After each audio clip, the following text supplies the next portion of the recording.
You're listening to Beyond Wellness Radio, bringing you the cutting edge in health, biohacking, and sports performance. Stay up to date and listen anywhere and anytime on your computer, tablet, or smartphone by subscribing on iTunes. Catch your host, Dr. Justin Marchegiani, as he answers your burning health questions as well as interviews from world-renowned guest experts. For more Beyond Wellness Radio, go to beyondwellnessradio.com. Hey there, it's Dr. Justin Marchegiani. Welcome to Beyond Wellness Radio. Feel free and head over to beyondwellnessradio.com where you can access our full podcast transcriptions. While you're there, you can also sign up for our thyroid and female hormone video series. This series goes into the root cause of why your hormones are out of balance. While you're there, you can also schedule a functional medicine consult with Dr. Justin, myself, where we'll dig deeper into the root cause of your health challenges. Feel free and think of sharing this podcast with at least one person. This podcast grows by people sharing it. Sharing is caring. If you can think of one person that can benefit from this information, please feel free and share it. If you're enjoying the podcast, make sure you subscribe on iTunes. You can also click below the video or podcast where you'll see the iTunes review button and leave us a review. You can also sign up for the newsletter at beyondwellnessradio.com where you'll get updates before anyone else. Thank you so much and enjoy the show. Hey there, it's Dr. Justin here. We have an awesome show with a great guest here today, Dr. Allan Warshowsky. Dr. Allan is the author of the book Healing Fibroids Naturally. Great book. I've gone through it. I think it provides some excellent solutions where conventional medicine falls short in getting to the root cause a lot of these female issues that tend to be just used with drugs and surgery to address them. So I want to welcome Dr. Allan to the show. Dr. Allan's website is doctorallan.com. We'll put links in the show notes. Other than that, Dr. Allan, welcome to the show. Oh, thanks a lot, Dr. Justin. I'm really pleased to be here. I just love speaking about my passion, which is an integrative, holistic approach to healthcare. That's phenomenal. So thank you for inviting me, and I'm hoping for a great conversation here and a great show. I totally agree. Now, I'm really interested in your background because I know you started practice, I think, in 1977, I'm aware, and you're an OBGYN, meaning you deal with the birth of the babies and also women's health issues. And I think you mentioned recently that you're only dealing with the women's health stuff now. And I'm just curious how you came across this philosophy of functional medicine, integrative medicine, holistic medicine, when, frankly, we know you go through medical school 4 years, you go through a 5-year OBGYN residency, 1-year internship. That's 12 years of your life dedicated to a conventional medical approach. How did you evolve and grow into that more holistic, integrative, functional medical approach for women's health issues? Yeah, I guess I was always kind of a seeker. And looking for answers that other people didn't have answers for or didn't really care. I mean, even before getting into medical school, I was interested in the mind-body connection and life after death and near-death experiences. These were things that really interested me, and I did a lot of my own research in.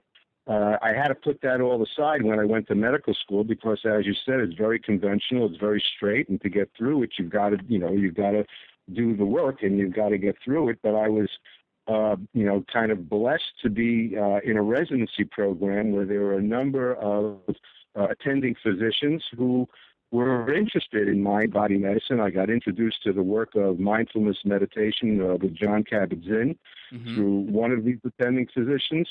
Our late night chats waiting for babies to be delivered were discussions about how garlic is helpful and the role of nutrition and vitamins.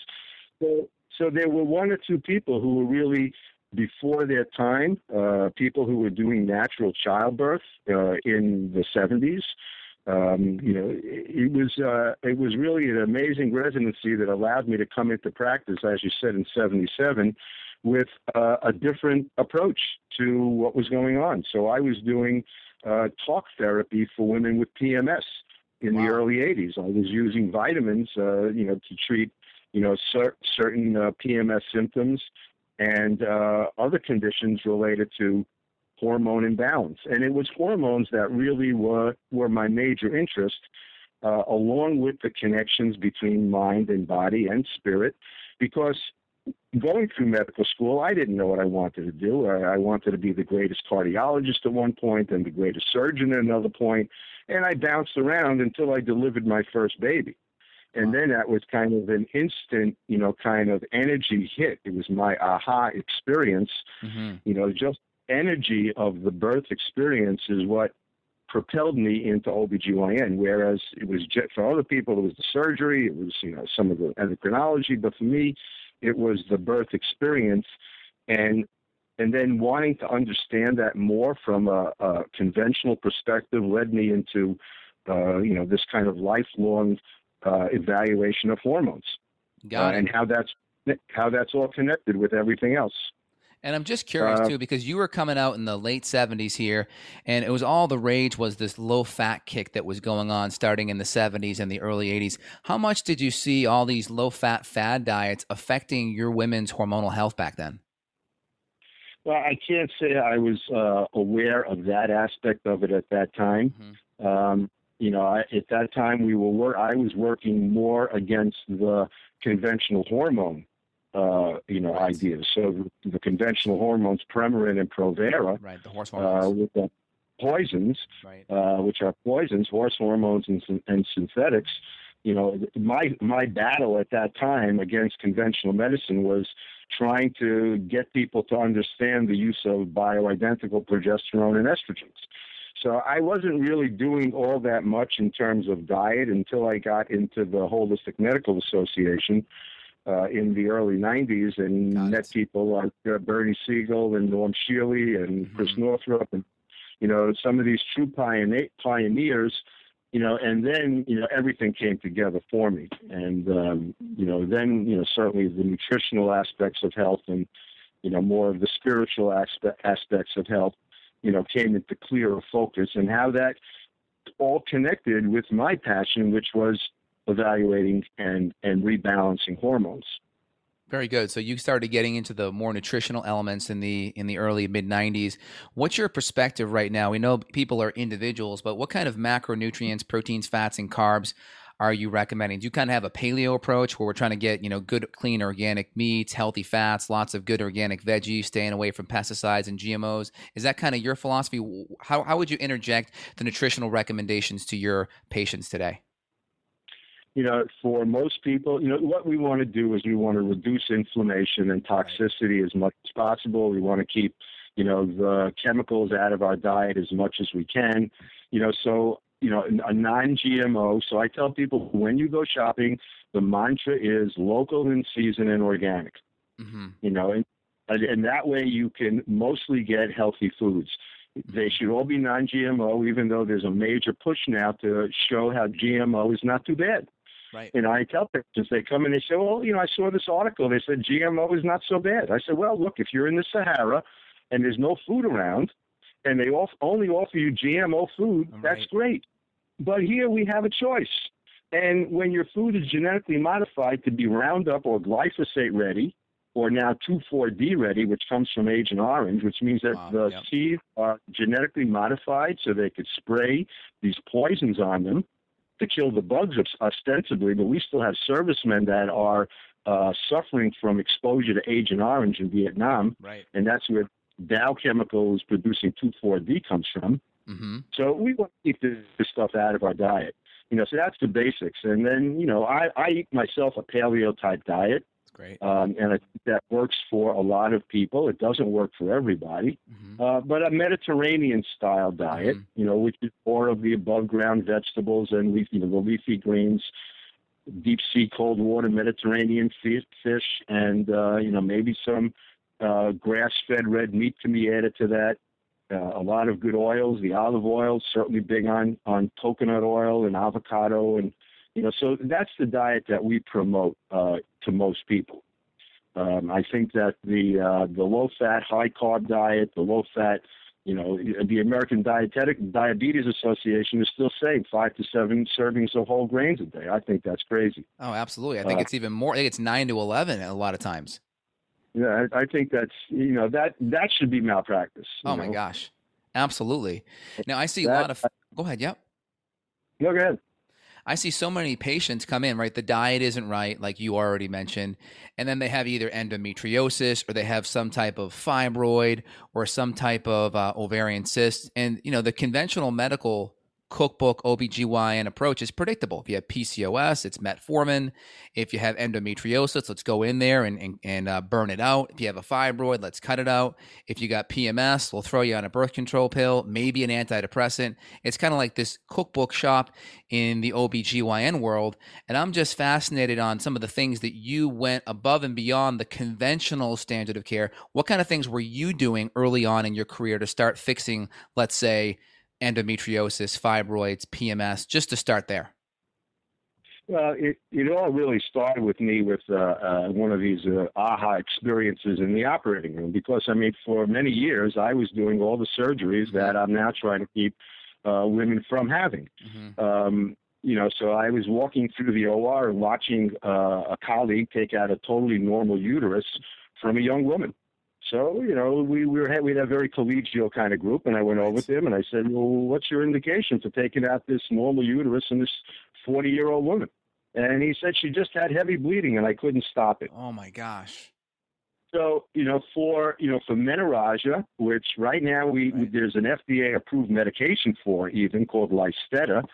Lysteta is the prescription form of tranexamic acid, which is antifibrinolytic, so it prevents the breakdown of clots in the uterus.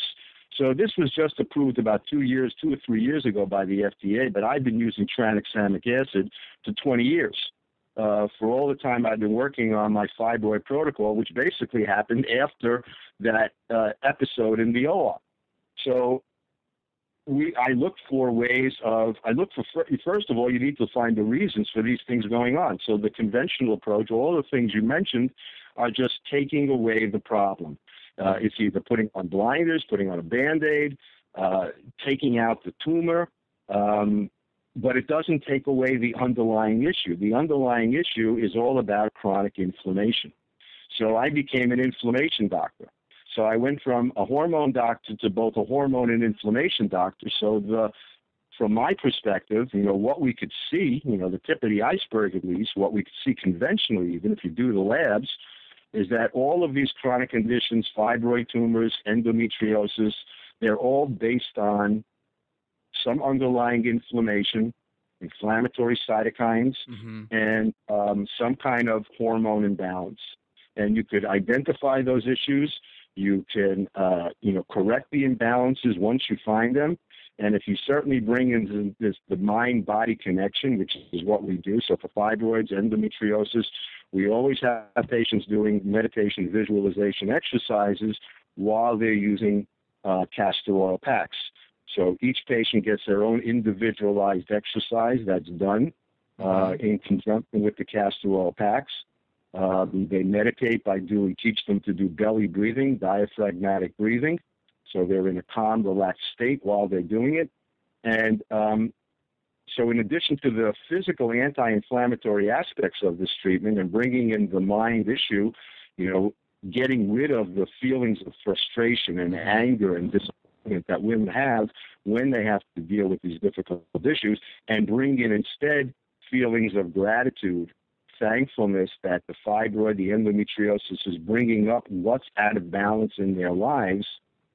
That's what helps bring on the healing. Got it. And you're recommending, go ahead, yeah.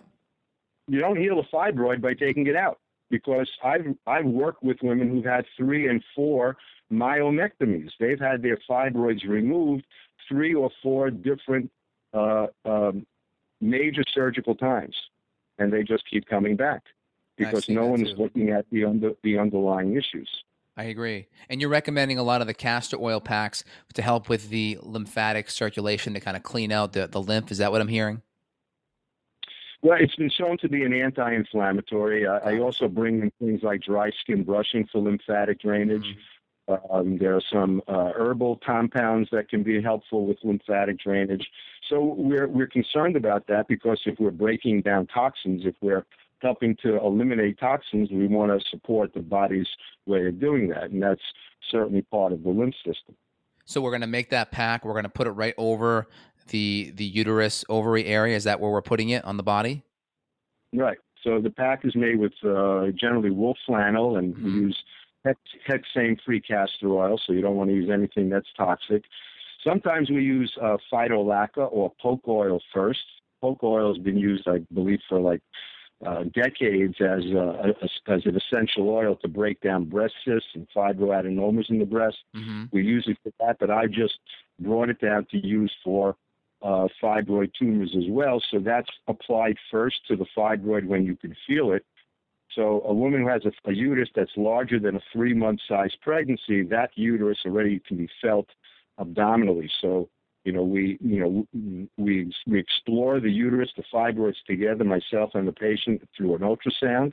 So they see where their fibroids are. They apply the poke oil with the visualization that it's getting into the fibroid.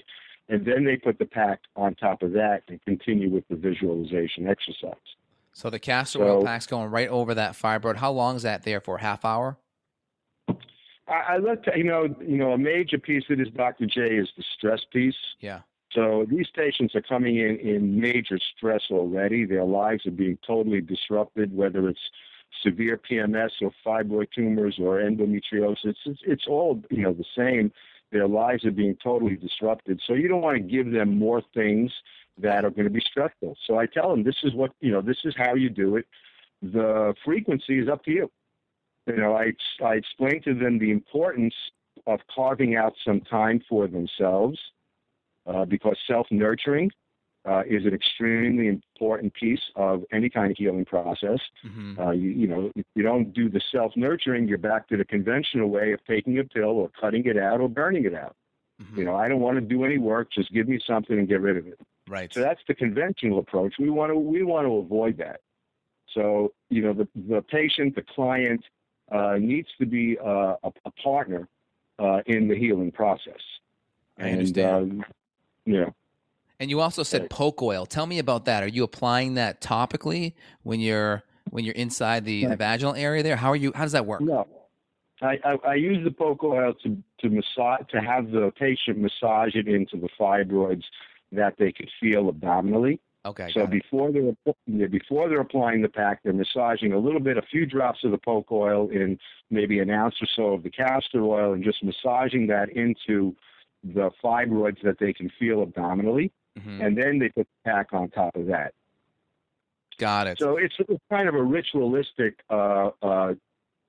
session, that's self-nurturing. And then the other major piece of it that I haven't addressed yet is working with the emotional issues that come up. So here we're talking about, in the Eastern traditions, we call the energy in the pelvis the second chakra. The second chakra has associations with your relationships, so relationships not only to people, but to your work, to your finances, to you and the entire outside world.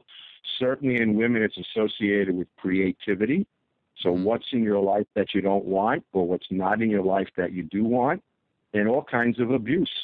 These are the issues that sit right in that second chakra in the pelvis. And when these emotional issues are there, we could say, because we understand these issues, we understand that we're all energy beings, we could say that these stored emotional issues are blocking the flow of energy in our meridians.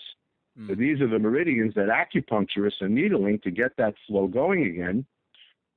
My opinion is that this stored emotional energy is blocking the flow, and when Einstein said when energy doesn't move, it turns into mass. So E equals mc squared says energy that's not moving is going to turn into mass. So what I feel is that these fibroids are the physical manifestation of blocked energy in the second chakra, and we need to get that out. So we need to be aware of what comes up during these castor oil pack sessions, and then journaling has been shown to be an extremely effective way of releasing these stored emotional issues. Got it. So we're dealing with the emotions through meditation, through journaling. Do you do any type of other work, like for the deeper emotional trauma, maybe like EMDR or EFT, any other energetic psychology techniques? I refer out to that. There are good practitioners in my area. It would be great if I could do everything, but those are beyond my scope. We have the kind of partnership without walls. So there are a number of practitioners that I could refer patients to for these more sophisticated mind-body techniques. Got it. And I've had a lot of patients come to me recently that do have fibroids, and I want to just kind of break down, the fibroids, what they are. They're the most common tumor out there. They're a leiomyoma, benign tumor. About, I think, 20% of females will get one in their lifetime. And for the most part, they happen in 3 different places. They happen in the uterine lining, submucosal. It's kind of like, imagine you're wearing for people listening at home, imagine you're wearing a t-shirt and a jacket on.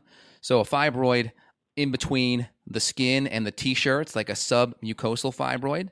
A fibroid between the t-shirt and the jacket, it's like an intramural fibroid. And a fibroid on the outside of the jacket is like a subserosal fibroid. You get the endometrium, the first layer, the myometrium, the middle, and the perimetrium on the outer layer. So just giving people a visualization of where these fibroids are, and just kind of so you get your mind around that. And then I want Dr. Allan here to talk about women that may have to get the surgical option. Some people, they're in that biological clock time where they may only have a few more years left to get pregnant. Tell me about the surgical options. If someone is going to go the surgical route, how does that work with you? Well, the fibroid that causes the most problem with any kind of a pregnancy would be the submucous one. Right. Because that one is growing where the baby needs to grow. Mm-hmm. And if the fibroid grows in that area, it could interfere with the baby's growth. It could interfere with where the placenta develops. So that fibroid would need to be removed before pregnancy, if it's there. Right.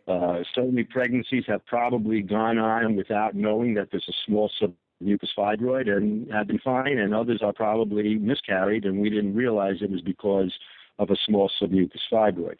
Those are generally removed fairly easily through a vaginal operation that goes through the cervix, and that's called a hysteroscopic resection. So a hysteroscope, the uterus is the hystero part of it, and that's why we call it a hysterectomy, but the hysteroscope would go into the uterus through the cervix, like doing a BNC scraping, and then this is attached to a video camera, and then through direct visualization, the submucous fibroid could be basically shaved off by an instrument that goes along with the hysteroscope.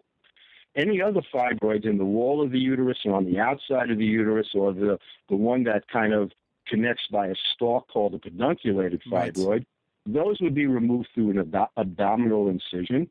In the old days being the 70s, the 80s, and probably early 90s, this was all done through a large abdominal incision, either a vertical or a horizontal abdominal incision, big enough to take out these large fibroids, some of which can be the size of a newborn baby's head, about 10 centimeters or 8 or so inches. And fibroids, 20% is really a short number, is a small number. I would say more like up to 70% of women have some development of fibroids. They may be very small, but they're there. So, all you need is the inflammation and the hormone imbalance to drive that growth. Because inflammation, wherever it's coming from, could be coming from gingivitis, mouth inflammation. We know the association with mouth inflammation and cardiovascular disease and even Alzheimer's disease. So certainly inflammation can affect the uterus. And we know that the leiomyoma cells, the fibroid cells, they support their own existence by developing a blood supply, right, bringing in nutrients, getting rid of toxins by virtue of these inflammatory chemicals. Interesting. But, Go ahead. So just the surgical aspect changed when mini surgery became the vogue, and laparoscopic attempts at removing these fibroids became the way to do it. And that went on. It was very successful. People became very good at it until very recently. The mainstay of the removal of these large fibroids, which is called morcellation, basically means breaking up these large fibroids into tiny little pieces in the abdominal cavity, so you could take out small pieces of the fibroid through these tiny incisions in the abdomen. But because of the 1 in 300 risk of a fibroid being malignant, there were several cases of these women having a morcellation procedure, which then seeded the entire abdominal cavity with tumor. And, fortunately, these women had a quick demise, and morcellation is now, not done.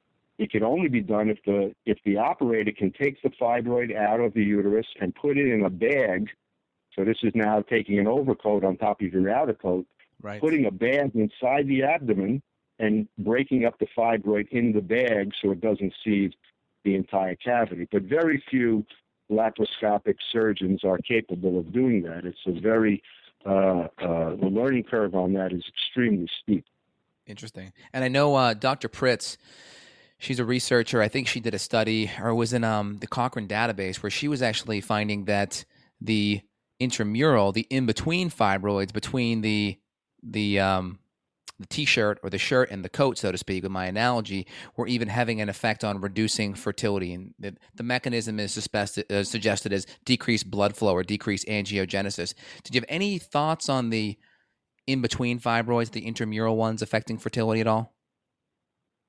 Well, the reproductive endocrinologist believes that any fibroid in the uterus anywhere can affect fertility. And if a woman gets to the point where she's seeing a specialist, they generally would recommend removal of that fibroid.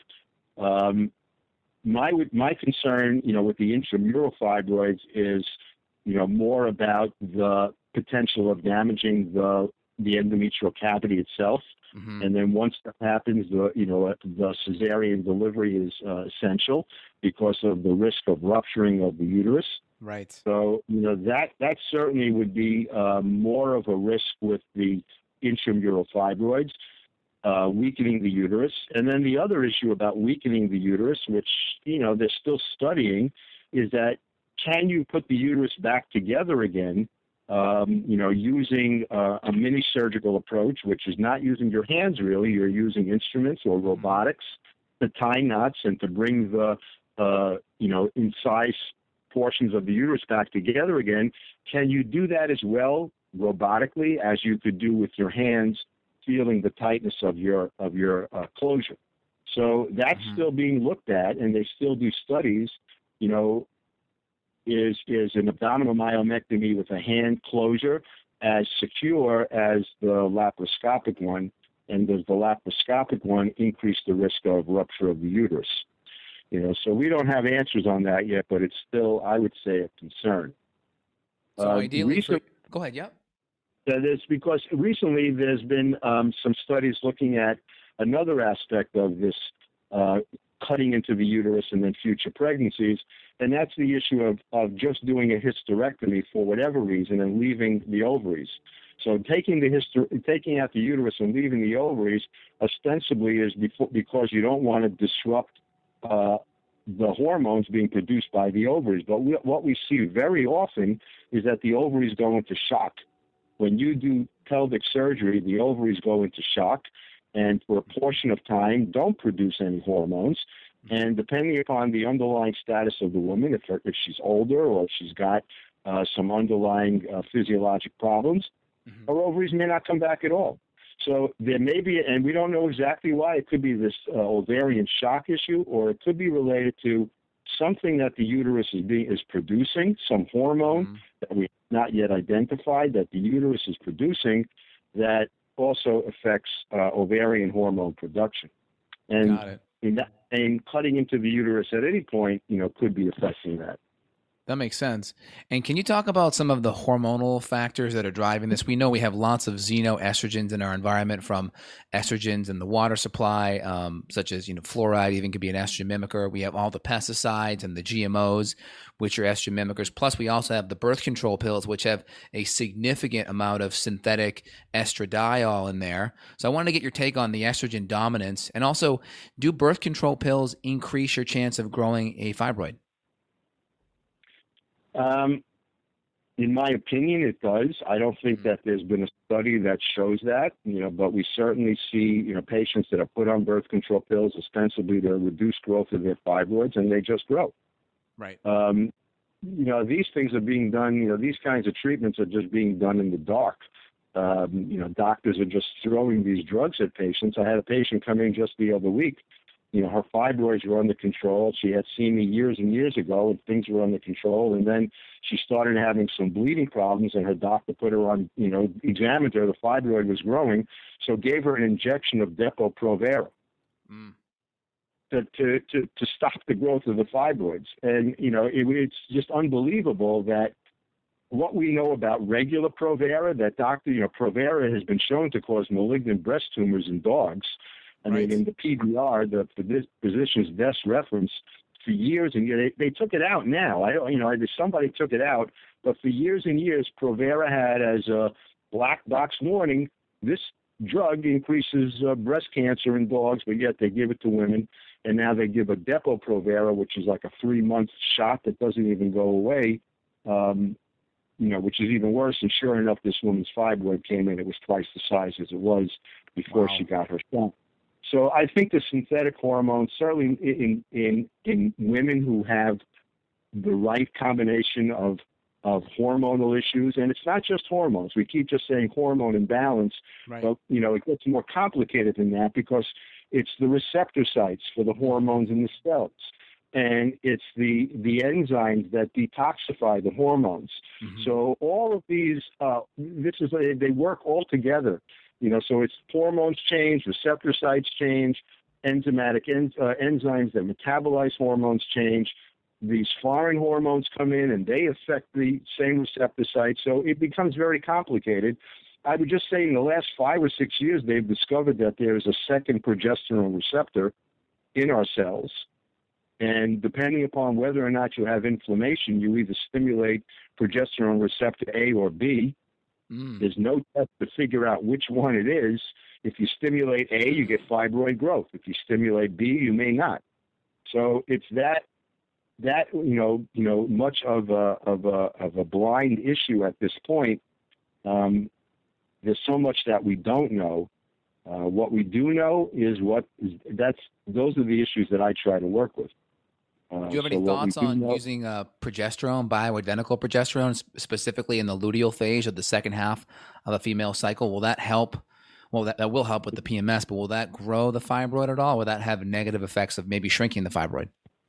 In some women, it'll grow it, and in some women, it'll shrink it. And that's been my experience. And, at this point in my career, I don't use progesterone with women who are having fibroid problems. So fibroid problems would mean a fibroid that's growing, causing heavy bleeding, pressure symptoms, and pain symptoms, quality of life issues. So a fibroid that's causing quality of life issues, I would not treat with progesterone. I would be looking to keep hormones in balance. The 3 different estrogens, estradiol and estriol, estrone being the most problematic because it's to be the one that supports an inflammatory environment. So we can do things to modify the balance between those 3 estrogens to keep the estradiol and the estriol in a higher level and keep estrone at a lower level by influencing against some of these enzymes. And here, the aromatase enzyme, we know about from breast cancer treatment. They try to use aromatase inhibitors. So medications like Arimidex that would inhibit the aromatase enzyme, but we could do that naturally. We do that with flaxseed, with melatonin, the sleep hormone, very powerful aromatase inhibitor. We could use natural progesterone, again, if there were not quality of life issues. I use a lot of natural progesterone cream, a 3% cream for PMS issues, certainly for women whose symptoms go away when their bleeding begins. So to me, that's like a keynote sign. A woman who said, I had horrible, horrible symptoms, and then I bleed and I'm fine. To me, that's like the curtain comes down on their PMS. That's an indication for progesterone. When the symptoms linger through the cycle, then I'm more concerned about things like thyroid, yeast issues, other kinds of issues that progesterone could actually make worse. So women often have an increase in yeast overgrowth in the week or so before a period because that's when progesterone is the highest. I mean, obviously the treatment is not getting rid of their progesterone. It's finding out why they've got yeast problems, which usually goes back to their high carbohydrate diet. So, we can deal with all that. And then progesterone also can be very effective as part of the therapy we use for endometriosis. which we really haven't talked too much about. But you could think about endometriosis kind of in the same vein as fibroids, and then throw in autoimmune disease at the same time. So endometriosis has a total connection with autoimmune issues. There's a higher incidence of illnesses like lupus. Right. And when we're thinking autoimmune, then that brings us right back to the gut, because, if you have autoimmune conditions, you probably have what we call leaky gut. Got it. So most of our work, and I forget who said life and death begins in the gut, but, that's kind of, how we look at it as well. Got it. Yeah, that is Dr. Mechnikov. That's his quote there. That's a good one. And I wanted to just, no problem with that. I wanted to just touch upon some of the strategies that you're using to help reduce fibroids. So if we're not going to be using progesterone or any hormones, are we going to be using things like systemic enzymes like serrapeptidase, or are we going to be using hormone modulating herbs such as chaste tree or dong quai or black cohosh, or any other herbs like in a myomin herbal support? Anything like that? Dim, indole 3-carbinol, green tea extract. What's your take on some of these natural things to help reduce fibroid size? Well, we have a basic protocol that we start women on, and that consists of a good curcumin product. So curcumin and green tea, as you mentioned. There are good studies that show that both of these are natural anti-angiogenesis factors and both major anti-inflammatories. And there are studies with both of those, that you could pick up on PubMed, showing the reduction in growth of leiomyoma cells. So those two, and then we use resveratrol. Resveratrol, because it's been shown to be effective in downgrading to reducing the activity of the cytochrome P450 enzyme 1B1. So the detoxification enzymes usually have 2 different or 3 phases. The first phase are these group of 57 enzymes, and they have these funny names, 1B1, 1A2, things like that. But the 1B1 enzyme, which has been shown to be overexpressed in both tumor cells, cancer cells, and fibroid cells, can be affected by resveratrol, because resveratrol has been shown to be to inhibit the 1B1 enzyme. So we use resveratrol. We use the systemic enzymes, as you mentioned, serrapeptidase. Yep. There are a number of good ones out there, and these are the only things that really need to be taken on an empty stomach. Is there a favorite brand for the enzymes you have? No, I've used, Wobenzyme and Neprinol, and, there was one called Proteazyme that works well as also. And, so a number of them are pretty much equivalent in their effectiveness. It's just a matter of getting, usually looking between 9 and 15 of these a day on an empty stomach, and you're splitting into 3 doses a day. So again, it goes back to, are you committed to your own health, that you're going to take time, carve time out of your busy schedule as, a professional, a mom, a partner, whatever, to take care of your own health. So it always kind of boils down to that as well. But the quality of life issues are key as well. So then the packs come into play. We use the tranexamic acid for the bleeding. We also use a number of herbs. So I have a protocol using raspberry, yarrow, and shepherd's purse in a protocol to reduce bleeding. That works very well. It's generally 30 drops of the yarrow and the raspberry before the period to tone the uterus and to get the extra fluid out of the tissue spaces. And then the shepherd's purse is added when the bleeding starts, shepherd's purse being more of a contracting herb. So that works well, and if that's not doing the job, we add in that tranexamic acid, and that really helps quite a bit. Do you also use any cramp bark too? If we need it, I find black cohosh works fairly well. The black haw, the cramp bark, those viburnums, they also work. They're, I think, a little bit more difficult to find. The black cohosh is, it's in addition to being very good for night sweats and hot flashes in menopause, it was originally used for rheumatism. So it was an herb that for joint pain, and also for pelvic pain. So it's an effective herb for that, and we use some of that. If some of these women come in, they're pretty savvy about herbs or some other integrative approach to healthcare. And if they're using things like the viburnums, black core, or cramp bark, they're getting a good response from it, then they can certainly continue it.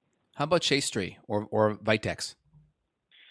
I used that quite a bit in the beginning and didn't really see much benefit from it.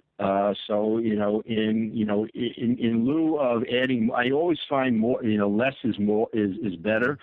When you start adding on supplements to patients, you could break the camel's back. You reach a point of saturation with people. So I try to keep it to, a reasonable number of supplements.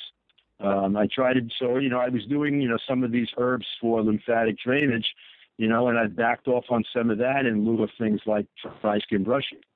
I bring in things like oil pulling for oral inflammation. So I try to bring in things that are, not a supplement.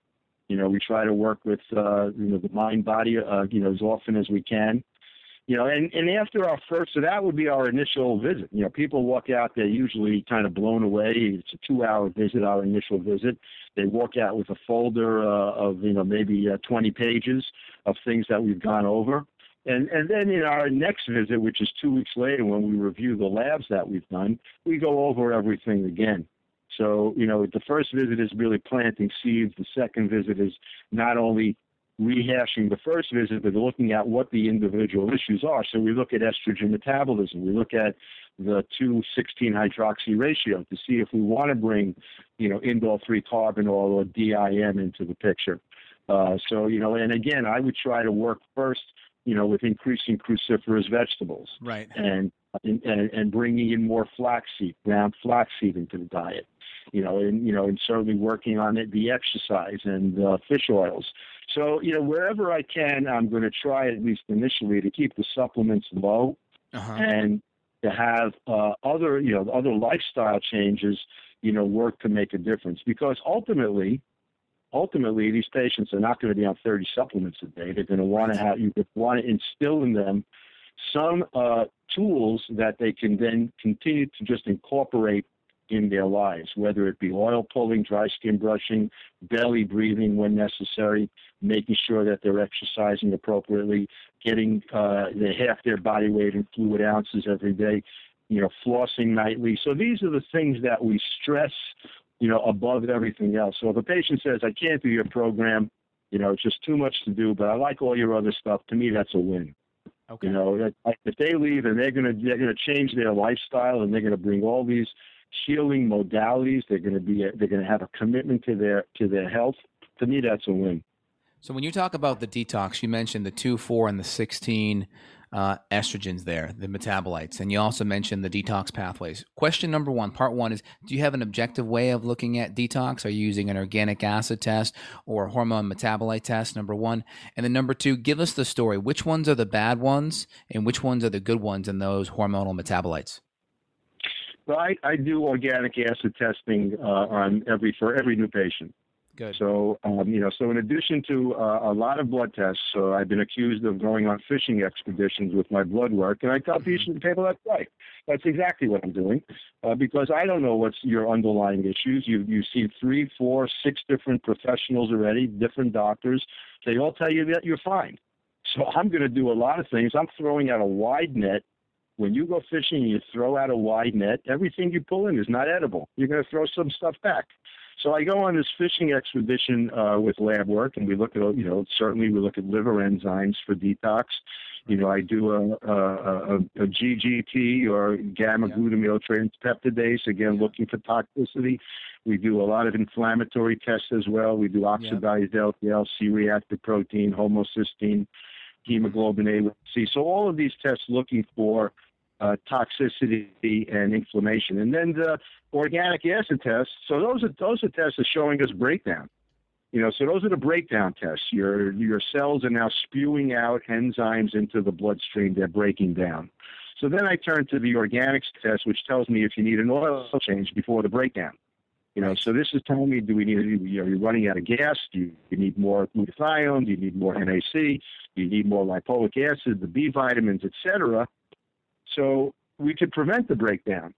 So we're looking at this, through the organics, through the routine labs, and then certainly with, what the patient's story is. Patients come in, they tell you, I'm fatigued every day, everything hurts, I can't think, I can't remember, my head is just brain fog. I mean, that's toxicity. That's inflammation. Right. We do a body composition test. We do a bioimpedance analysis on every new patient as well, and we could see what's going on with the mitochondria. We could see that the mitochondria are not making energy, or that there's no permeability through the membranes, and we could look at, by virtue of intra and extracellular mass and water, the ramifications of inflammation. So we do that on every patient. So we're picking up from the get-go, where the issues are. Now, if we see significant toxicity, based upon our history, our labs, we're going to suggest doing some kind of a detox, which usually, involves eating a very clean diet, getting rid of the foods you're eating every day, because once you show this level of toxicity, you do have leaky gut. And so you want to heal the gut, you want to support detoxification and reduce inflammation. So you eat a very clean diet, and you need some kind of detox powder, which we use, maybe infrared sauna, maybe adding in the dry skin brushing and things like that. Got it. So we want more upregulation of the 2 estrogen pathways, right? Less of the 4 and 16 and more of the 2. Is that correct? Correct. And that's where the crucifers with the indole 3-carbinol and the DIM are going to come in. That's where flaxseed is going to come in, fish oils. They're all going to promote the development of the 2-hydroxyestrogen. We don't have a way of reducing the 16 or the 4. We don't have any studies showing ways of lowering that, but we have ways of increasing the 2. And the indole 3-carbinol, DIM, the diindolyl methane combination sometimes works better than one or the other. We don't know why, but people do respond to one or the other. And then, methylation. So we haven't spoken about methylation, but, we'd have need another hour, I guess. We're going to have you back again for a part 2 on this. This is great. 30% of the population do not methylate correctly. Yeah, they have MTHFR issue, right? Absolutely. So, and you need methylation, to further promote the detoxification of your estrogens, because if you can't methylate, you can't create the methyl-estrogens, the 2, the 4 to 6 methyl-estrogens, which do the work. So we say the 2-hydroxy is a good one because we can methylate it to 2-methyl-estrogen, and that's the one that shows reduction in breast cancer. It shows reduction in other cancers as well. And the 16-hydroxy and the 4-hydroxy, which are carcinogenic, you could take the teeth out of those by methylating them. So they're no longer carcinogenic if you can make them the 16 and the 14 methyl-estrogens, which is basically estriol. So methylation, extremely important, and it's something that you still have to fight the insurance companies just to even cover the test in their labs. Right. I write letters almost weekly to explain why I'm checking MTHFR in these patients' labs when there's just thousands of studies already on methylation and all the different aspects, everything from ADD, ADHD, and schizophrenia and hormone imbalance. Who would have thought? I know. I just want to give everyone a summary here of everything you said so far, because you just dropped some serious knowledge bombs on us. So number 1, we talked about kind of the fibroid locations, who may need surgery, and then if we have time, strategies to do. We talked about off the bat, leaving out things like progesterone because they may cause some growth. Some people may not, but we want to keep it out to be safe. We talked about some things to help with decreased angiogenesis. That means decreased blood flow to the benign tumor, that being in the turmeric and the green tea. We also talked about the resveratrol and how that can help modulate the estrogen receptor sites. We also mentioned the different enzymes taken on the empty stomach to break down that fibroid tissue. You also mentioned some herbs to modulate the receptor sites as well, such as the black cohosh, the dong quai, the raspberry root, and the shepherd's purse. And then you also mentioned some of the detox stuff. You mentioned increasing the cruciferous vegetables, the DIM, the indole 3-carbinol, and you also talked about doing the testing to figure out methylation, to figure out your detox pathways, and really improving the 2-hydroxyestrogens while trying to basically push the ratio more in favor of the 2 versus the 4 and 16. Is that a good summary so far, Dr. Al? That's excellent, Dr. J. Okay, excellent. Do you want to add a little bit more into this? I want to have you back on a part 2 in a few months to go into endometriosis. I don't want to sell us short on the fibroid part here. Is there anything else you want to dig in that's clinically relevant and important to any patients that have this issue? Well, I think again, you need to look at what's going on in your lives. What's not working in your life, because the energy of these fibroids is all about really, I think, investigating what is not working for you, because those are the issues that need to be addressed. The fibroid is there as an indicator. Mm-hmm. The fibroid, it's not a punishment. It's not something that just happened. It's there for a reason, and generally the reason is approachable. Once you start doing this work and looking into it, and then the true healing begins. Got it. And do you have your patients avoid phytoestrogens like soy? I more avoid soy these days because of the GMO. I have a problem with glyphosate or 2,4-D getting into my patients' physiology. But soy itself has been shown to be in small amounts an estrogen modulator. Mm-hmm. Soy and flaxseed, these are just estrogen modulators, just like ginseng is a tonic. If your estrogen levels are low, the isoflavones will raise them a little bit. If you're too high, they compete for the same receptor sites, so they'll drop your estrogen by competing for those same receptor sites. So I don't have a major problem with soy other than the GMO issue, and then other people are just overdoing soy. I mean, there are people who could have soy at every meal because they're vegetarian or vegan, right, and that creates major problems. So would you recommend, if you're going to do soy, do it in condiment amounts and maybe do the fermented varieties that have all the trypsin inhibitors pulled out, like the miso, the natto, and the tempeh? I would go along with that. And the only other brand of soy milk, the only one I've seen is West Soy, which has a non-GMO sticker on it. Other than that, I have a difficult time with soy. Obviously, if you're going to have a serving of tofu once every other week or so, and you're generally healthy, you should be able to tolerate that. We probably get more toxicity just walking out our front door and taking a breath of what we think is fresh air. Got it. But if you're a male patient, you definitely wouldn't do the soy, right? I have problems with, the male patients having their own problems with the phytoestrogens and the xenoestrogens. We've got more gynecomastia, and there's an epidemic of male cosmetic surgery to remove, gynecomastia, and then as men age, they look more like pregnant women, with their big bellies and their chest hanging down. So men having a real hard time, and I would stay away from soy, but I would bring flaxseed. I would bring flaxseed into the diet for men because it is an estrogen modulator for them, and I check estrogens in all men patients. So I do see men, I do see children these days. I only do office work. I don't work in hospitals any longer, and I do an integrative, holistic approach to healthcare for men, women, and children down to about the prepubertal years, down to about 12 years old. So I bring this approach of what I do now to families. Got it. That changed about 10 years ago.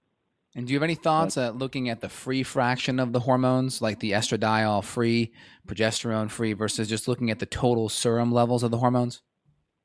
Whenever we can look at free levels, we can. I've not seen in the labs that I use, and New York is a bit restrictive. There may be other labs that are doing free estrogen levels. We can do a bioavailable testosterone, so that's giving you your free testosterone. But you do free thyroid hormones. So I do free T3 or free T4, and wherever I can do free hormones, I would, because that's telling you the hormone in your bloodstream that can get into your cells. We have no way of knowing if it is or it isn't. Even if you're doing saliva testing, which is really the next step. Now you get the hormone from the bloodstream into the interstitial spaces, but still we don't know what's getting into the cells. So it is important to look at, as specific as hormones as you can. So I always measure, the estrone, the estradiol, as men and in women, other hormones like androstenedione and certainly dihydrotestosterone in men, to, as you said, check out these pathways. So if you have, very low precursor hormones like androstenedione is very low in a woman or a man, and her estrone or his estrone is sky high, that their aromatase enzyme is being stimulated, and that's an inflammatory issue. So usually we see that from, things like insulin resistance. With whether it's a metabolic insulin resistance or a true diabetic insulin resistance, that's going to drive that aromatase enzyme. Got it. And if a woman comes in to you with a fibroid, let's say, 6 or 7 or even 9 centimeters, have you had success in the past? Let's say time isn't an option, right? I mean, let's say the woman's not at that biological ticking clock where they need to get pregnant. Let's say they have time. Let's say they're already menopausal, or let's say they're very young and they're not going to get pregnant for a while. What's the biggest fibroid you've been able to reduce naturally with some of these holistic medical techniques? I would say, 10 to 12 centimeters. We've certainly reduced them to the point of not being an issue. So will they go away completely? Probably not. But when time is not an issue and we can control the quality of life issues, so those are key. You have to control the quality of life issues. I would say that almost 100% of the time, these fibroids are going to get to a point where it's not going to be an issue. So let's say you've dropped all this brain candy on everyone so far. Let's say the average listener is incredibly overwhelmed. They're listening and they're saying, all right, what's the top 3? If I could do Dr. Allan's top 3, what would those top 3 be for those women that are just feeling a little bit overwhelmed right now? So I go back to, the mainstays, it's lifestyle, it's diet, nutrition, and stress modification. So you need to modify your stress. Everybody has stress, but you need to find ways of getting rid of it, whether it's meditation or belly breathing or exercise. It's healthy diet, exercise, and stress modification. Those are key. Without that and, not having, healthy digestion that comes with it, without having healthy excretion of toxins, that's what a regular bowel movement every day is necessary for, you're not going to heal. So if you're not going to do anything else, get started on that, get down to an ideal weight, if you're carrying around a lot of extra weight as fat, fat cells are not inert. They're producing hormones, and they're inflammatory hormones, and they're producing cytokines, and they're inflammatory cytokines. So these are the basic things that need to get started on. People don't heal when they're, you can't fix the roof when the foundation is shattering. Got it. That's great. That's great. And Doc, you got a book here, Healing Fibroids Naturally, so everyone can go take a look at that on Amazon. We'll put some links in the show notes. Also, Doc's available here over in Rye, New York at 150 Purchase Street is the address. His email, or I should say his website is Dr. D-O-C-T-O-R, Allan, ALLAN.com. You can obviously see Dr. Allan over in New York. Doc, do you also do phone consults for people that are outside of the New York area that want to run through your case or run through their case with you? I don't do phone consults until I've had one face-to-face visit. And we see people from almost every state in the country. We have patients that are international from the Middle East, from India, from UK, from all over Eastern Europe and in the Middle East. And we do one face-to-face visit, and then we work over the phone. We do a lot of emails. So we stay in touch via email. And we stay in touch periodically via phone consultation. And many of the patients come back. We've had one patient came back from Dubai. And she shamed another colleague of hers. She's also going to come in from Dubai for her follow-up. So, wow. So this is pretty amazing to me. I never anticipated this after I wrote the book, but I understand the book is it's in a lot of the bookstores in the Middle East, and it seemed fibroids seem to be a large issue there. I would suspect because of the environmental toxins.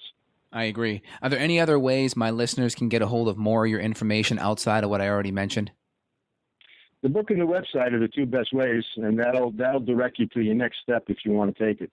That's great. I look forward to having you back in the next few months. I really want to go into endometriosis. You're such a wealth of knowledge. I felt like we should just focus on the fibroid area, and we'll have you come back for part 2, and we'll go over some more gems you have to offer then.